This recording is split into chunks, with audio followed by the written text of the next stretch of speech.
Pinalayas ako sa bahay isang araw. Pagkatapos ng libing ng anak ko, si Leo, sinabi niya, Stephanie, na sa kanya na ang bahay. Habang binabasa ang testamento, tumawa siya ng malakas. Sana magustuhan mo ang pagiging walang tahanan, Eleanor. Pagkatapos, binuksan ng abogado ko ang selyadong sobre. Kung pinapanood mo ang bidyong ito, mag-subscribe ka at ipaalam sa akin kung saan ka nanonood. At kung gusto mo ang mga kwento ng karma, pindutin ang like button. Hayaan mo akong ikwento kung paano nagsimula ang lahat. Dahil minsan, ang pinakamagandang paghihiganti ay hayaan na lang ang iba na ilantad ang kanilang tunay na kulay. Ang tawag ay dumating noong Martes ng 3:17 ng umaga. Ang boses ni Leo sa kabilang linya ay nanginginig at hirap magsalita. Nay, may mali. Ang dibdib ko. Hindi ako makahinga. Tapos ay nawalan ng saysay. Pagdating ko sa ospital, ang aking 45 taong gulang na anak ay pumanaw na. Malubhang atake sa puso, paliwanag ng doktor, walang emosyon, walang nagawa. Si Stephanie, ang asawa ni Leo, ay tumayo sa tabi ko sa loob ng sterile na silid ng paghihintay. Ang kanyang mukha ay parang maskara. Ngunit napansin ko ang isang bagay sa kanyang mga mata. Kaginhawaan, tiyak na guni-guni ko lang dahil sa sobrang sakit. Ano na ngayon? Bulong ko, hindi pa rin makapaniwalang si Leo, ang aking malusog, masiglang anak, ay wala na. Itinaas ni Stephanie ang kanyang balikat, at sa isang sandali, nawala ang kanyang pagiging kalmado. Kailangan na nating harapin ang katotohanan. Eleanor, wala na si Leo, at kailangan kong gumawa ng mga desisyon. Ang lamig sa kanyang boses ay nagpataas ng aking balahibo. Hindi kami naging malapit kailanman ni Stephanie at ako, ngunit si Leo ang laging nagiging tulay sa pagitan namin.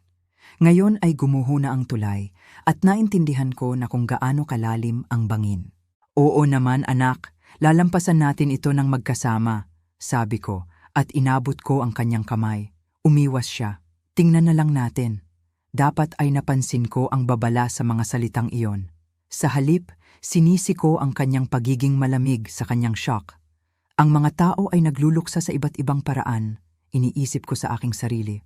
Ang ilan ay nagiging emosyonal, ang iba naman ay lumalayo. Si Stephanie ay malinaw na kabilang sa huling nabanggit. Ang mga paghahanda para sa libing ay umabot ng 3 araw. Nag-alok ako na tumulong sa pagbabayad ng mga bagay-bagay. Nag-iisang anak ko si Leo, ngunit si Stephanie ang nag-asikaso. Ako ang asawa niya, laging sinasabi niya. Alam ko ang gusto niya.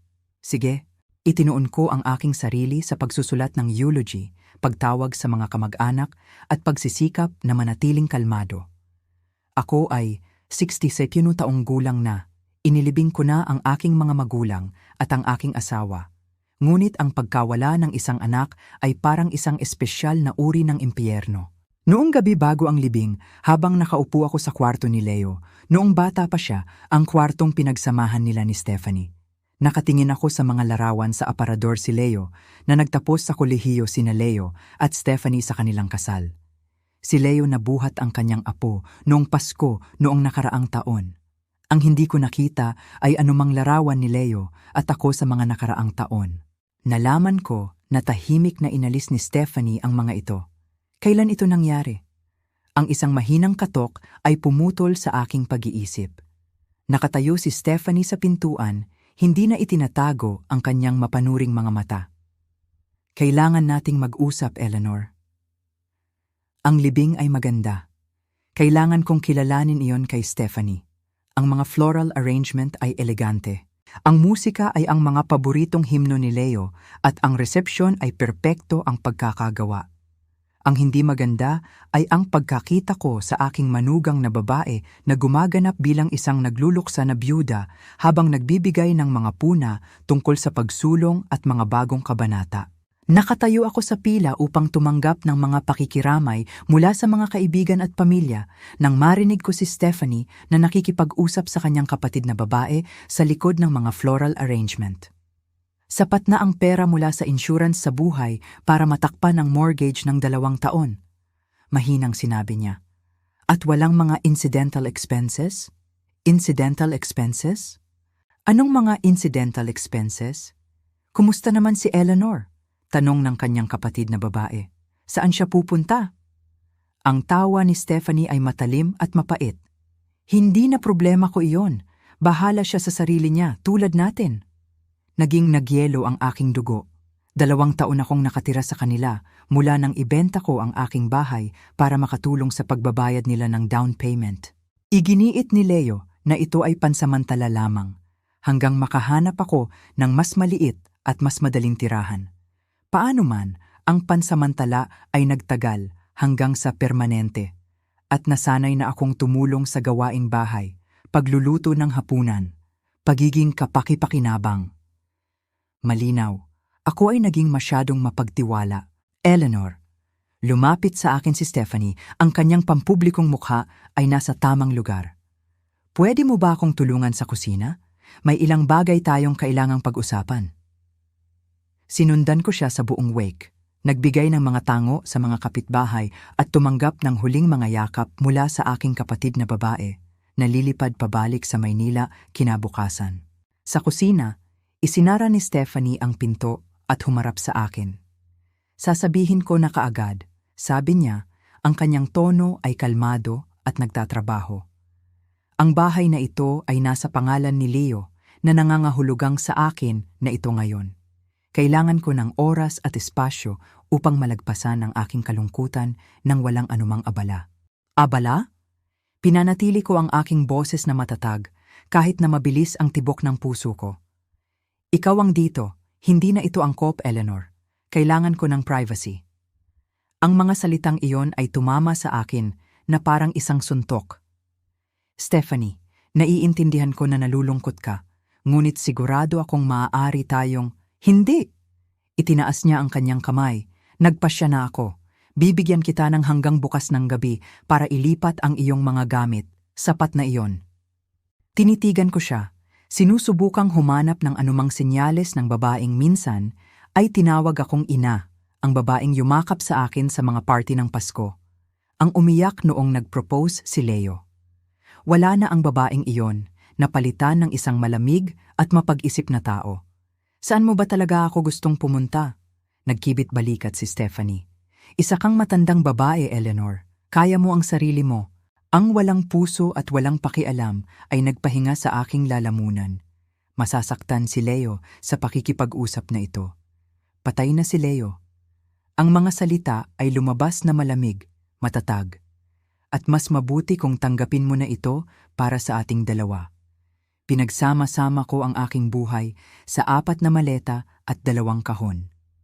67 taon na bumaba sa kung ano ang kasya sa trunk ng kotse. Habang tinutupi ko ang aking mga damit at pinipili ang ilan sa aking natitirang mga larawan, naghintay ako na umakyat si Stephanie at humingi ng tawad, na sinabi niya ang mga bagay-bagay sa panahon ng kanyang kalungkutan. At, syempre, maaari akong manatili hanggang makahanap ako ng ibang lugar na pupuntahan. Hindi siya dumating. Sa halip, sa eksaktong 6 ng gabi ng sumunod na araw, lumitaw siya sa harap ng aking pintuan, nakatukod ang mga kamay sa kanyang dibdib. Oras na, Eleanor.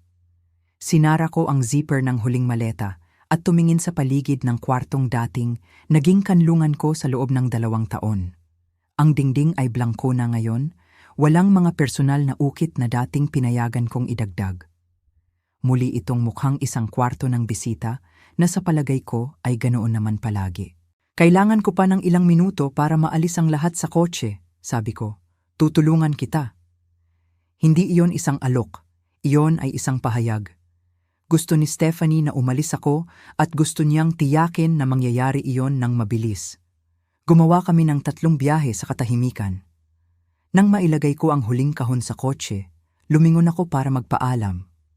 Siguro para magsumamo ng huling pagkakataon sa kung ano pa ang natitira sa kanyang pagkatao. Alam kong galit ka sa akin sa ilang kadahilanan, mahina kong sinabi. Sana alam ko kung ano ang ginawa kong mali para maitama ko. Hindi lumambot ang ekspresyon ni Stephanie. Wala kang ginawang mali, Eleanor. Ikaw ay umiiral lamang sa aking espasyo, sa aking buhay na pumipigil sa akin. Naawa sa iyo si Leo, ngunit hindi ako.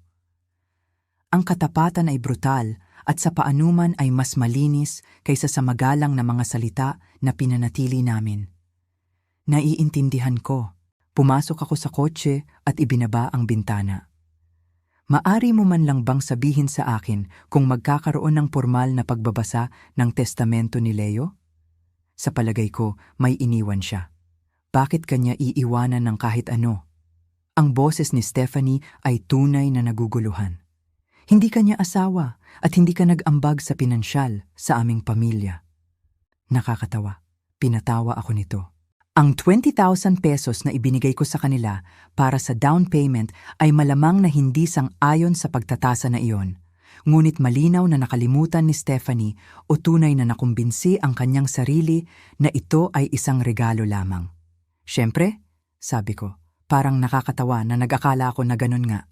Umalis ako nang hindi na lumingon, patungo sa Manila Hotel sa Roxas Boulevard. Iyon ang pinakamalapit na hotel na kaya kong bayaran habang hinahanap ko ang aking susunod na hakbang. Sa rearview mirror, nakita ko si Stephanie na nakatayo sa bakuran hanggang sa nawala ang aking kotse sa kurbada. Sa hotel, nag-check-in ako ng 1 linggo at dinala ang aking mga bagahe sa isang walang kwentang kwarto na may amoy ng pang-industriyang panlinis at nasirang mga pangarap. Naupo ako sa polyester na kumot at nakatingin sa aking refleksyon sa salamin sa aparador. Sino ang babaeng nakatingin sa akin? Isang byuda, ngayon ay wala ng anak, walang tahanan, at tila walang silbi sa mga mata ng aking nag-iisang kamag-anak. Ngunit habang nakaupo ako roon sa sterile na kwarto, may biglang nagsimulang lumitaw sa aking dibdib. Hindi pag-asa, bagaman nandoon din iyon. Isang bagay na mas matalim, isang bagay na halos pag-asa. Akala ni Stephanie ay nanalo siya. Akala niya ay matagumpay niyang naalis ang hindi komportable na biyenan at nakuha ang kanyang gantimpala. Ang hindi niya alam ay si Leo ay isang mas mabuting anak kaysa sa kinilala niya. 2 linggo pagkatapos manatili sa hotel, nang magsimula na akong mag-alala tungkol sa aking naghihingalong ipon, dumating ang tawag mula sa abogado ni Leo. Mrs. Valdez, Gabriel Reyes ito mula sa Reyes and Associates. Ako ang namamahala sa mga usapin sa legal ng iyong anak. Opo, Mr. Reyes. Naaalala ko ang pagkilala sa iyo sa blessing ng bahay ni Leo at Stephanie. Tumatawag ako para ipaalam sa iyo na natapos na ang probate at magkakaroon ng formal na pagbabasa ng testamento ni Leo sa susunod na Martes sa ganap na due in Nocarcu ng hapon sa aking opisina. Kinakailangan ang iyong presensya. Kinakailangan ang aking presensya. Naupo ako ng tuwid, hindi pinansin ang pagtutol ng cheap mattress springs. Humihingi ako ng tawad, ngunit sa palagay ko ay maaaring may kaunting kalituhan. Tila iniisip ni Stephanie. Mrs. Valdez, putol ni Mr. Reyes ng mahinahon. Maari ko lamang ipaalam sa iyo kung ano ang itinatadhana ng testamento ni Leo. At partikular na itinalaga ka nito bilang benepisyaryo. Makikita ko kayo sa susunod na Martes sa ganap na house ng hapon. Nang ibaba niya ang telepono, matagal akong tumitig sa telepono. May iniwan sa akin si Leo. Marahil ay isang maliit na souvenir. Marahil ang kanyang relos ng kanyang ama o ang kanyang mga album ng larawan noong bata pa siya. Hindi matutuwa si Stephanie tungkol doon. Ngunit kailangan niyang mabuhay sa kung anuman ang napagpasyahan ni Leo. Ginugol ko ang katapusan ng linggo sa paghahanap ng mga tahanan online na tumitingin sa mga komunidad para sa mga matatanda at mga katamtamang apartment na may isang silid-tulugan sa loob ng aking budget. Ang aking ipon ay maaaring tumagal ng 1 pang linggo sa hotel kasama ang unang buwan na upa at deposito. Ngunit kailangan kong mag-ingat. Ang aking pensyon at isang maliit na benepisyo mula sa aking karera sa pagtuturo ay kailangang tumagal ng mas mahaba kaysa sa inaasahan ko.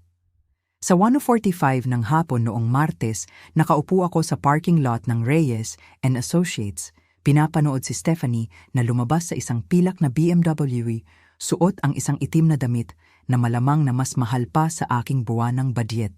Kasama niya ang isang lalaking nakasuot ng mamahaling suit na patuloy na sinusuri ang kanyang telepono.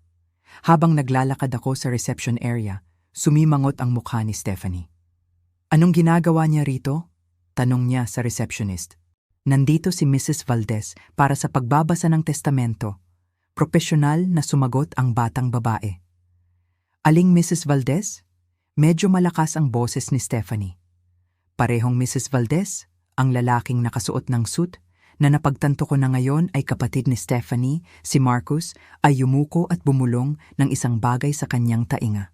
Tumango siya ng masungit at umupo sa kabilang panig ng waiting room, malayo sa akin, na nagpapahiwatig na ang anumang pansamantalang kagandahang loob na maaaring umiiral sa pagitan namin ay opisyal nang nagtapos. Lumitaw si Mr. Reyes sa eksaktong 2:15 ng hapon at inanyayahan kami sa kanyang opisina. Siya ay isang lalaking may mabait na mukha, na nasa kanyang edad na 60 na may kulay abong buhok at banayad na mga mata sa likod ng mga salamin na may gintong rim. Ang uri ng abogado na marahil ay naniniwala pa rin sa paggawa ng tama para sa kanyang mga kliyente. Ginoo, Ginang? Panimula niya, na upo sa likod ng kanyang mahogany desk. Alam kong mahirap ang panahong ito, ngunit naging partikular si Leo sa kanyang mga kagustuhan. Babasahin ko ang buong testamento at pagkatapos ay maaari nating talakayin ang anumang mga katanungan. Umupo si Stephanie ng tuwid na may pagka-interes. Ang kanyang mga kamay ay magkakadikit. Inilabas ni Marcus ang isang notepad at naghahanda na gumawa ng mga tala. Tumiklop lamang ako ng aking mga kamay at naghintay. Ang unang bahagi ng testamento ay eksakto tulad ng inaasahan ko. Minana ni Stephanie ang bahay, ang kotse, ang pension account ni Leo at ang kanyang pulisiya sa insurance sa buhay. Tumango siya sa pag-aproba sa bawat item. Paminsan-minsan ay sumulyap sa akin na may ganoong anyo ng kasiyahan. Pagkatapos, nagbago ng kaunti ang boses ni Mr. Reyes at alam kong papalapit na kami sa isang mahalagang bagay. Gayunpaman, may isang huling probisyon na idinagdag ni Leo 3 buwan lamang ang nakalipas. Nagbago ang himig sa silid. Tumigil si Stephanie sa pagtango at yumuko. Ang kanyang mga mata ay matalas na may biglang atensyon. Inilagay ni Marcus ang kanyang panulat at natagpuan ko ang aking sarili na humihinga. Naglinis ng lalamunan si Mr. Reyes at nagpatuloy sa pagbabasa. Sa aking ina, si Mrs. Eleanor Valdez, na nagbigay ng down payment sa aming bahay at hindi kailanman humiling ng pagbabayad. Iniiwan ko ang buong nilalaman ng Safety Deposit Box E3 hanggang D7 sa First National Bank kasama ang lahat ng kaugnay na mga dokumento at impormasyon sa account na naroroon. Anong Safety Deposit Box? Matigas ang boses ni Stephanie. Hindi kailanman binanggit ni Leo ang isang safety deposit box. Tumingin si Mr. Reyes mula sa mga dokumento. Malinaw na, itinatago niya yon sa kanyang sarili. Naging partikular siya na ang mga nilalaman ay dapat mapunta sa kanyang ina. Nagulat ako tulad ni Stephanie, ngunit sa iba't ibang dahilan. Hindi rin nabanggit sa akin ni Leo ang isang safety deposit box. Ano ang naron? Tanong ni Marcus. Ang kanyang mga likas na abogado ay tumataas. Hindi ko alam, Mr. Reyes. Tapat na sumagot si Mr. Reyes.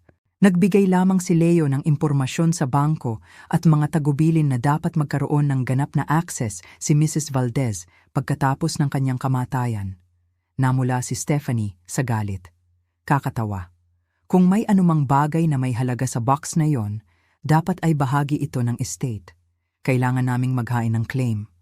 Sigurado kang maaari mong subukan, mahinahong sinabi ni Mr. Reyes. Ngunit ang probisyon na ito ay malinaw at si Leo ay lubos na may kakayahan nang idagdag niya ito sa kanyang testamento. Nasaksihan ko ang dokumentong ito. Kailan niya talaga idinagdag ang probisyon na ito? Mahina kong tinanong. Tumingin si Mr. Reyes sa kanyang mga tala. 3 buwan na ang nakalipas, Pebrero 15. Partikular siyang pumunta upang gawin ang pagbabago na ito, Pebrero 15. Naalala ko ng malinaw ang araw na iyon dahil iyon ay ang araw pagkatapos ng araw ng mga puso. At si Leo ay tila kakaibang tahimik sa aming hapunan ng pamilya. Nagreklamo si Stephanie tungkol sa isang bagay, ang aso ng kapitbahay, sa tingin ko. At halos hindi nagsalita si Leo sa buong pagkain. Puro pag-aaksaya ng oras, sabi ni Stephanie at biglang tumayo. Marcus, tara na. Maghain tayo ng claim bukas. Sa totoo lang, sabi ni Mr. Reyes na naglabas ng isa pang dokumento. Bago ka umalis, kailangan kong ipaalam sa inyong dalawa na nag-iwan si Leo ng partikular na mga tagubilin para sa kanyang ina tungkol sa mga nilalaman ng safety deposit box. Mrs. Valdez, gusto niyang ma-access mo ito sa susunod na ilang araw pagkatapos mong matapos ang kinakailangang mga pamamaraan sa bangko. Ibinigay niya sa akin ang isang selyadong sobre. Narito ang mga dokumento ng bangko at ang kanyang personal na susi. Kailangan ng bangko na i-verify ang sertipiko ng kamatayan at iproseso ang mga papel bago mo ma-access ang box. Karaniwan ay tumatagal ng mga 3 araw ng negosyo. Ang mga mata ni Stephanie ay nakatingin sa sobre sa aking kamay, tulad ng isang lawin na nakatingin sa isang daga. Pupunta ako sa bangko kasama mo. Natatakot akong imposible iyon, nakasingit si Mr. Reyes. Ang access sa safety deposit box ay eksklusibo lamang kay Mrs. Eleanor Valdez, patakaran ng bangko. Baliw iyon, naghagigik si Stephanie. Paano natin malalaman kung may anumang halaga doon? Baka walang laman o puro sentimental na bagay lang. Tumayo ako, mahigpit na hawak ang sobre. Sa palagay ko ay malalaman natin sa susunod na linggo. Pagkaalis namin sa opisina, naramdaman ko ang mga mata ni Stephanie na nakatingin sa aking likod. Sa parking lot, hinarangan niya ako sa gilid ng aking kotse. Eleanor, maging makatuwiran tungkol dito. Ano man ang nasa box na iyon, dapat nating paghati-hatian. Gusto ni Leo na makinabang ang kanyang asawa sa anumang iniwan niya. Sa unang pagkakataon mula nang mamatay si Leo, halos napangiti ako. Malinaw mong sinabi na hindi ka naniniwalang mag-iiwan sa akin si Leo ng kahit ano. Ngayon ay bigla kang nagmamalasakit sa pagbabahagi? Sinabi ko lang, kahit ano ang sa palagay mo ay makakatulong sa iyo na magkaroon ng access sa safety deposit box na iyon. Binuksan ko ang pinto ng kotse, ngunit naging particular si Leo. Sa akin, ang mga nilalaman. Nawala na ang kanyang maskara na inilalantad ang malamig na pag-iisip sa ilalim. Huwag mong kalimutan, Eleanor, ikaw ay walang tahanan. Kailangan mo ang aking mabubuting kalooban kaysa sa akin ang sa iyo. Huminto ako, ang aking kamay ay nasa pinto ng kotse. Sa katunayan, Stephanie, sa palagay ko ay hindi ko kailangan ng anumang mula sa iyo.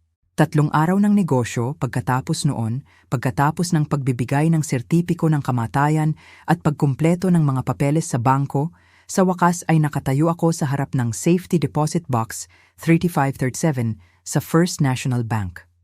Naghihintay sa akin si Miss Peterson, ang manager ng bangko. Malinaw na naabisuhan siya sa mga pangyayari dahil nagpadala na siya ng kanyang pakikiramay at personal akong sinamahan sa vault area. Ang Box 337 ay isa sa aming mas malalaking unit. Paliwanag niya habang naglalakad kami sa mga pintuan ng seguridad. Inupahan iyan ng iyong anak mga 5 taon na ang nakalipas at madalas siyang dumadalaw. 5 taon? Nagplano si Leo ng isang bagay sa loob ng 5 taon. Ginagamit ni Miss Peterson ang kanyang master key habang ipinasok ko ang susi ni Leo at ang kahon ay maayos na lumabas. Ito ay talagang malaki, ang sukat ng isang briefcase at nakakagulat na mabigat. Dahan-dahan! Sabi ni Miss Peterson na dinala ko sa isang pribadong silid para sa pagrepaso. Mananatili ako sa aking desk kapag tapos ka na. Mag-isa sa maliit na silid na walang bintana, itinaas ko ang takip ng safety deposit box. Ang unang nakita ko ay isang liham para sa akin na nasa pamilyar na sulat kamay ni Leo. Nanginginig ang aking mga kamay habang binubuksan ko ito. Mahal kong ina, kung binabasa mo ang mga linyang ito, wala na ako. At malamang na ipinakita na sa iyo ni Stephanie kung sino talaga siya. Humihingi ako ng tawad tungkol doon, ngunit hindi ako nagulat. Alam ko sa loob ng maraming taon kung anong uri ng babae ang pinakasalan ko at naghanda ako para sa posibilidad na ito. Tumibok ang puso ko habang nagpapatuloy ako sa pagbabasa. Binigyan mo kami ng 20,000 pesos para sa aming bahay. Alam kong itinuturing mo itong isang loan, kahit hindi ka humiling ng kabayaran. Inilagay ko ang perang iyon sa loob ng nakaraang 5 taon, pagdaragdag sa tuwing maaari.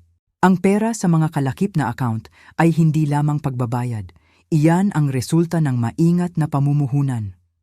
Inilapag ko ang liham gamit ang nanginginig na mga kamay at tumingin sa mga dokumento sa ilalim. Mga bank statement, portfolio, account number. Tiningnan ng aking mga mata ang mga balance sheet. Sinusubukang maunawaan ang mga numero. 92,000 pesos sa iba't ibang investment account, pawang nakapangalan sa akin, lahat ay maa-access sa tamang dokumentasyon. Kinuha ko ang sulat ni Leo, halos hindi makapaniwala sa aking binabasa. Nalaman ko rin na sinabi ni Stephanie sa mga tao, hindi siya nagambag sa aming pamilya. Ang hindi niya binanggit ay ang aming mortgage ay automatikong binabayaran mula sa aking payroll account sa buong panahon na nakatira ka sa amin. Anumang pera na ibinigay mo sa amin ay diretsyo sa pamumuhunan para sa iyong kinabukasan. Patuloy ang sulat. Naitala ko ang lahat, ina. Bawat email, bawat mensahe, bawat ordinaryong komento na ginawa niya tungkol sa iyo. Nakalagay lahat sa isang folder na may label na mga dokumento. Sa tingin ko ay dapat mong malaman kung anong uri ng tao ang nakatira sa aming bahay. Nagmistulang malabo ang aking paningin habang inabot ko ang folder na binanggit niya. Sa loob ay mga nakaprint na email, screenshot ng mga mensahe, maging ang mga larawan ng mga credit card statement, ebidensya ng maraming taon ng pagmamanipula at panlilinlang. Ang huling talata ng liham ni Leo ay nagpaluha sa aking mga mata. Karapat-dapat ka sa mas magagandang bagay kaysa sa kung paano kanya pinakitunguhan.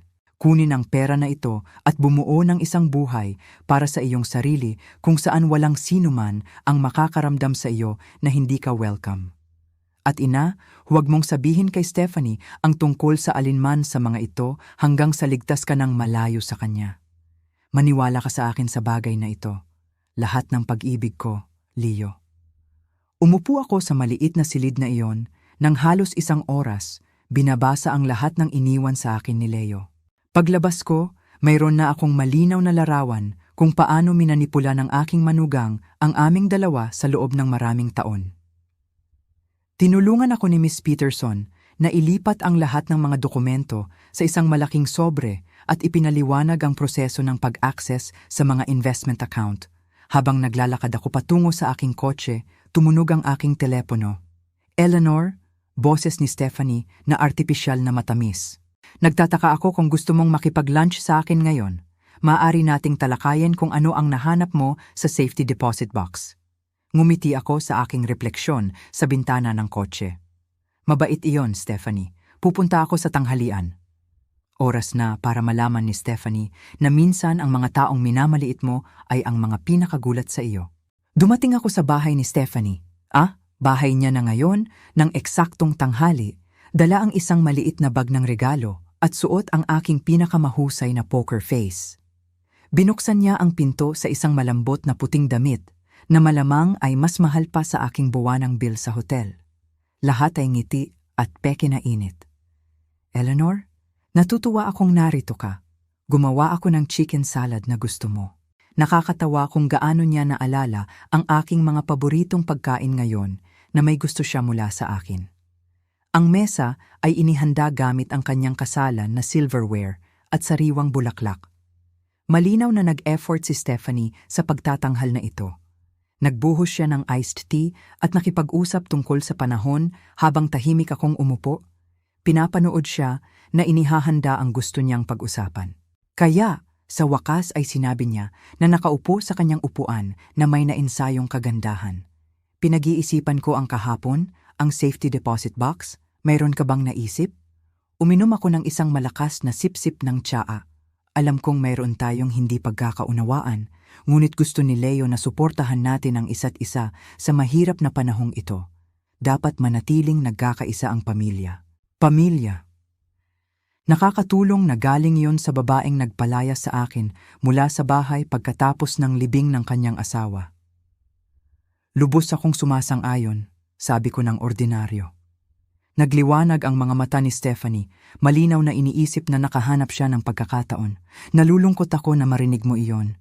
Nag-aalala ako na baka magalit ka, na kailangan mong maghanap ng sarili mong tirahan ng napakabilis, ngunit naiintindihan mo na kailangan ko ng espasyo para magluksa. Siyempre, kumuha ako ng piraso ng chicken salad. Ang pagdadalamhati ay nakakaapekto sa mga tao sa iba't ibang paraan. Eksakto. Yumuko siya ng maaga. Kaya, tungkol sa iniwan ni Leo para sa iyo, iniisip ko na maaari nating pagsamahin ang ating mga mapagkukunan, pagsamahin ang nasa kahon sa insurance sa buhay ni Leo. Marahil ay mamuhunan ng magkasama. Mayroon akong ilang mahusay na financial advisor. Taya ko mayroon siya. Gayon din ang mga tumulong sa kanya na gumawa ng mga kahina-hinalang desisyon sa paggastos. Napaka-konsiderasyon niyan, Stephanie. Ngunit nagtataka ako. Bakit sa tingin mo ay may anumang halaga sa safety deposit box? Huminto siya, malinaw na hindi inaasahan ang tanong. Bueno, ako. Si Leo ay palaging napakalihim tungkol sa ilang partikular na mga bagay sa pananalapi. Lihim? Iyon ay isang nakakaintriga na paraan ng pagsasabi. Alam mo ang ibig kong sabihin? Nagwawagayway siya ng kanyang kamay. Mga lalaki sa kanilang mga plano sa pananalapi. Hindi nila kailanman sinasabi sa amin sa kanilang mga asawa, ang lahat. Inilapag ko ang aking tinidor at tiningnan siya ng diretsyo. Sa totoo lang, Stephanie, sa palagay ko sinabi sa iyo ni Leo ng eksakto kung ano sa palagay niya ay kailangan mong malaman.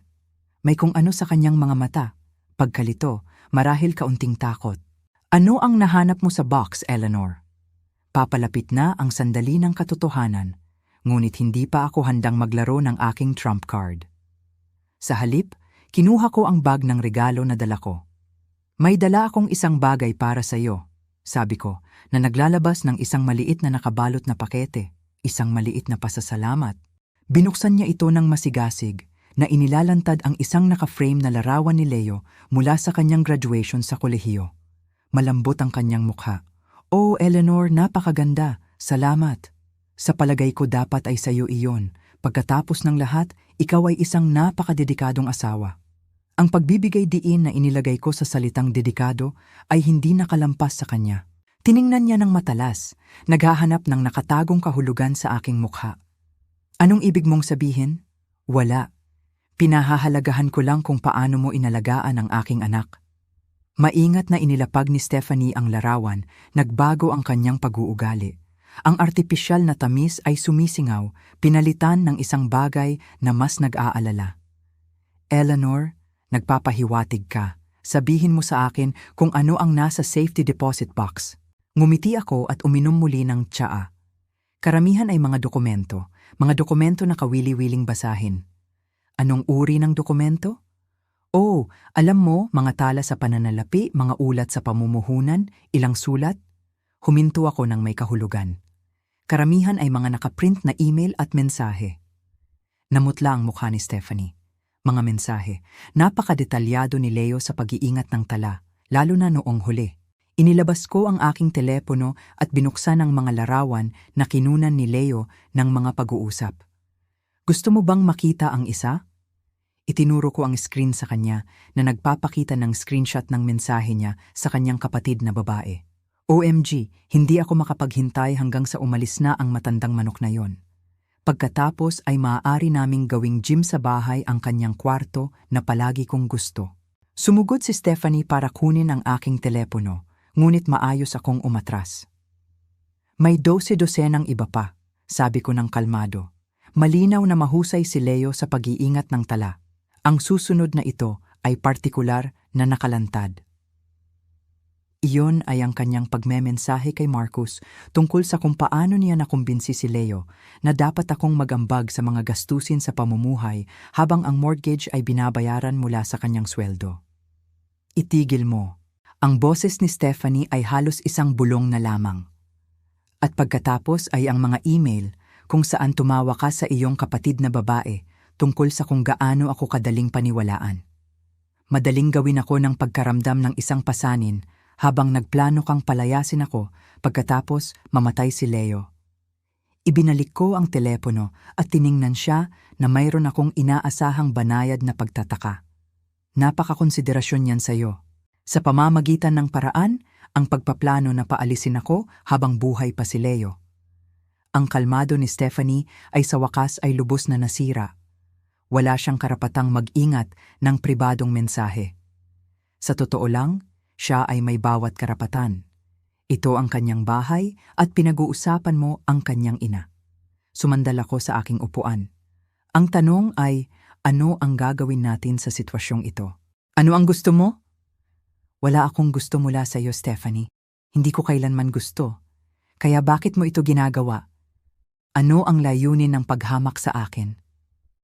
Seryoso kong isinasaalang-alang ang tanong. Alam mo, tama ka. Walang dahilan para hamakin ka. Ginawa mo iyon ng napakahusay. Hindi ko maintindihan. Pinadalhan mo ako sa aking tahanan isang araw pagkatapos ng libing ng aking anak. Sinabi mo sa akin na ako ay walang silbi, na naawa sa akin si Leo, na wala akong naiaambag sa iyong pamilya. Tumayo ako dahan-dahan. Ngunit ito ang hindi mo naintindihan tungkol kay Leo. Nakita niya ang lahat. Ang bawat masamang komento, ang bawat pagmamanipula, ang bawat kasinungalingan na iyong sinabi. Nakakapit si Stephanie sa gilid ng mesa, namumuti ang kanyang mga knuckles. At gusto mong malaman kung ano talaga ang mabuti? Nagpatuloy ako. Nitala niya ang lahat, hindi para saktan ka, kundi para protektahan ako. Dahil alam niya na kapag wala na siya, ilalantad mo ang iyong tunay na kulay. Hindi mo mapapatunayan ang alinman sa mga ito sa korte. Korte? Tumawa ako at nagulat ako sa tunog. Oh, honey, hindi kita dadalhin sa korte. Kumurap si Stephanie, malinaw na naguguluhan sa aking reaksyon. Hindi ka pupunta? Bakit ko gagawin? Binigyan mo na ako ng lahat ng kailangan ko. Hindi ko naiintindihan ang sinasabi mo. Kinuha ko ang folder mula sa safety deposit box ni Leo at inilagay ito sa mesa sa pagitan namin. Iniwan sa akin ni Leo ang higit pa sa mga screenshot ng mga mensahe, Stephanie. Iniwan niya sa akin ang 4 taon ng ebidensya na nagpapakita kung paano mo minanipula kaming dalawa. Tinitigan niya ang folder na parang makakagat siya nito. Ang mga bank statement na nagpapakita na ang mga bayad sa bahay ay automatikong binabayaran mula sa sweldo ni Leo sa buong panahon na nakatira ako rito. Ang mga serye ng email sa pagitan mo at ni Marcus na tumatalakay kung paano haharapin ang sitwasyon ni Eleanor. Mga credit card statement na nagpapakita ng mga maluho na pagbili na ginawa sa parehong araw na sinabi mo kay Leo na hindi namin kayang bilhin ang mga pangunahing gamit sa bahay. Huminga si Stephanie. Naitala ni Leo ang lahat ng iyon. Naitala ni Leo ang lahat. Kasama ang naitala ni Leo ang lahat. Kasama ang mga kopya ng mga email na ipinadala mo sa iyong mga kaibigan na tinawag siyang isang bully at nagbibiro kung gaano kadali siyang manipulahin na nag-iisip na ako ay isang pasanin sa pananalapi. Iyon ay tumama sa marka. Nanginginig si Stephanie na parang sinampal ko siya. Gusto mo bang malaman ang pinakakawili-wili na nakita ko? Nagpatuloy ako, binubuksan ang folder. Ang serya ng email na ito, kung saan tinalakay mo at ni Marcus ang iyong pangmatagalang plano na ideklara akong walang kakayahan upang makuha mo ang aking pensyon at benepisyo sa Social Security. Hindi mo talaga nagawa yon. Alam mo kung bakit. Dahil natuklasan ni Leo kung ano ang pinaplano mo at gumawa siya ng mga hakbang upang protektahan ako. Nanlaki ang mga mata ni Stephanie. Anong mga hakbang? Wala ka nang dapat protektahan, hindi ba? Ngumiti ako ng kaaya-aya. Nakaka-interes yan dahil ayon sa mga ulat sa pamumuhunan na ito, malinaw na mayroon akong maraming protektahan. Ang pera na maingat na inalagaan ni Leo sa loob ng 5 taon. Imposible iyon. Nakatira ka sa isang hotel. Nakatira ako sa isang hotel dahil pinili kong manatili doon habang hinahanap ko ang aking susunod na hakbang, hindi dahil hindi ko kayang gawin ang mas mahusay. Ang katahimikan ay nagtagal sa pagitan namin habang pinoproseso ni Stephanie ang impormasyong ito. Halos makikita ko ang mga gulong na umiikot sa kanyang isipan, sinusubukang kalkulahin kung gaano karami ang pinag-uusapan natin. Magkano? Sa wakas ay tinanong niya. Patawad, magkano ang iniwan ni Leo sa'yo? Isinara ko ang folder at tumayo. Hindi naman talaga yon ang negosyo mo, hindi ba? Ako ang kanyang asawa. May karapatan akong malaman. May karapatan kang malaman kung ano ang iniwan sa'yo ng iyong asawa na sa pagkakaalala ko ay medyo mapagbigay.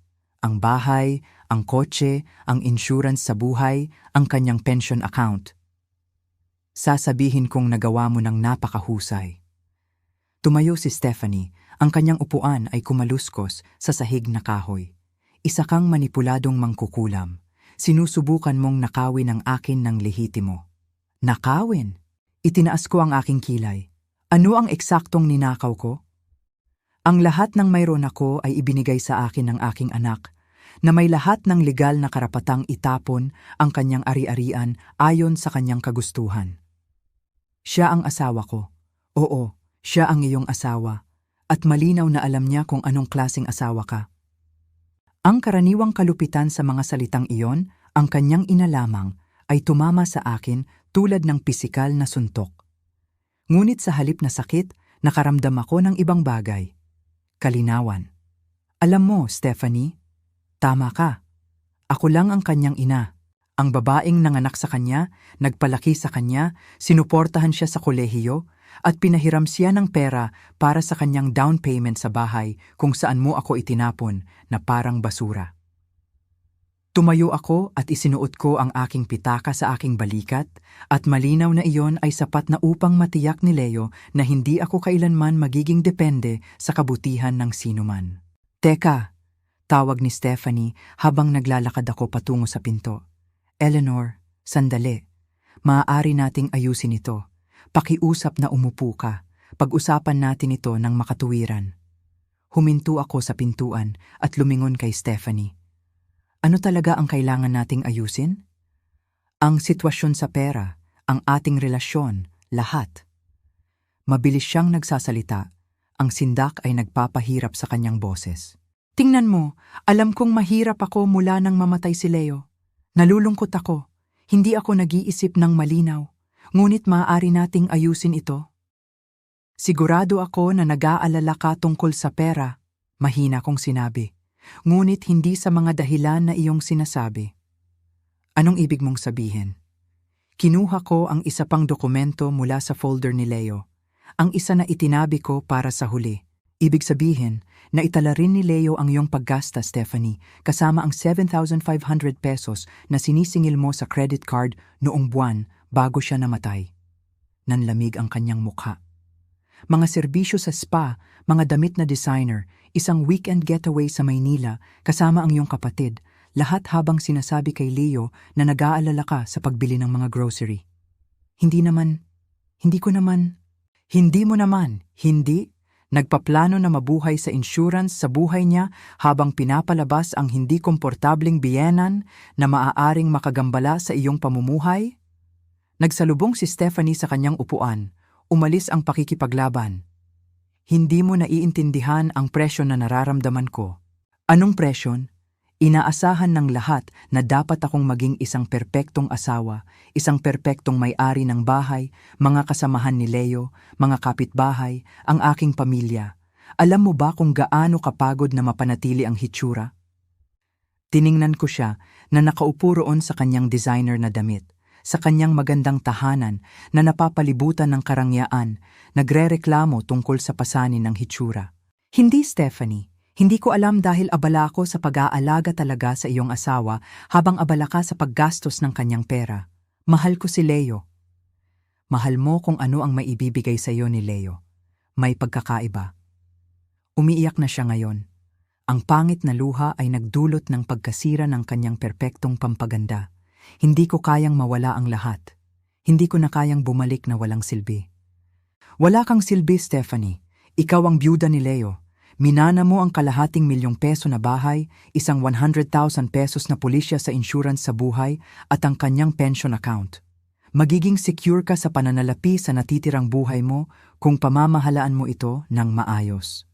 Ngunit hindi sapat iyon para sa buhay na pinlano ko. Kung gayon marahil ay nagplano ka ng mali. Lumakad ako muli patungo sa pinto at sa pagkakataong ito ay hindi siya nagtangkang pigilan ako sa pamamagitan ng salita. Sa halip, may mahinang tunog sa likod ko. Lumingon ako upang makita si Stephanie na bumagsak sa kanyang upuan, ang kanyang mukha ay abo, ang kanyang paghinga ay mababaw. Sa isang sandali, naisip ko na baka talaga ay mayroon siyang medikal na emerhensya. Pagkatapos ay napagtanto ko kung ano ang aking nakikita. Ang ganap na pagkabigo. Ang sandaling napagtanto ng isang tao na nawala niya ang lahat ng akala niyang may karapatan siya. At walang pagmamanipula, walang pangaakit, walang kalupitan ang maaaring makuha. Hindi ko kaya, bulong niya. Hindi ko kayang mawala ang lahat. Hindi mo nawala ang lahat, Stephanie. Nawawala mo ang mga bagay na hindi mo kailanman naging iyo. Iniwan ko siya sa kanyang mamahaling dining room, napapalibutan ng kanyang silverware sa kasal at ang kanyang maingat na itinayo na buhay, at lumabas sa sikat ng araw ng isang bagong simula. Minsan, ang pinakamahusay na paghihiganti ay hindi paghihiganti. Minsan ito ay hustisya na ginawa ng eksakto kung saan ito kailangan. At kung ikaw ay napakaswerte, ito ay may malaking bank balance at ang kaalaman na ang anak na pinalaki mo ay lumabas na eksaktong lalaking inaasahan mong magiging siya. Inalagaan ako ni Leo pagkatapos ng lahat, tulad ng ipinangako niyang palaging gagawin. Kahit mula sa kabilang buhay, tinupad ng aking anak ang kanyang pangako. At iyon, higit pa sa anumang pera, ay ang pinakadakilang regalo na maibibigay niya sa akin. Salamat sa pakikinig, huwag kalimutang mag-subscribe at huwag mag-atubiling ibahagi ang iyong mga kwento sa seksyon ng mga komento. Mahalaga ang iyong boses.